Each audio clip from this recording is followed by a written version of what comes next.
আমরা কিন্তু প্রত্যেকেই চাই আমাদের নিজেদের ঘরটাকে নিজের মনের মতন করে সাজিয়ে গুছিয়ে রাখতে। আর সেই ঘরের মধ্যে একটা নিত্য প্রয়োজনীয় জিনিস হলো ঘড়ি। আমরা তো প্রত্যেকটা জিনিস নিজের মনের মতন করেই সাজিয়ে তুলতে ভালোবাসি। তো সেখানে যদি ঘড়িটাও এরকম নিজের মনের মতন করে কাস্টমাইজ করা থাকে, তাহলে নিশ্চয়ই ঘরটাকে আরো সুন্দর দেখতে লাগবে। আর আজকের ঘড়িটা অর্ডার দিয়েছিল কিন্তু এক দিদিভাই, আর দিদিভাই আমাকে আমারই করা একটি কাজে রেফারেন্স ফটো পাঠিয়ে বলেছিল যে বোন, আমার এই ঘড়িটা খুবই পছন্দ হয়েছে, তুমি আমাকে এটা যদি বানিয়ে দাও খুব ভালো হয়। আমাদের প্রত্যেকেরই কিন্তু একটা পছন্দ আছে, আর সেই পছন্দ মতোই কিন্তু আমরা নিজের ঘরটাকে সাজিয়ে তুলি।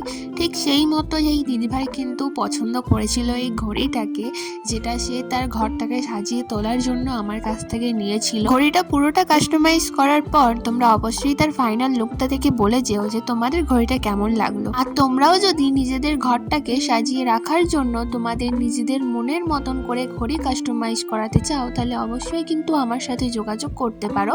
আর আজকের ঘড়িটা কেমন হয়েছে জানাতে কিন্তু একদমই ভুলো না।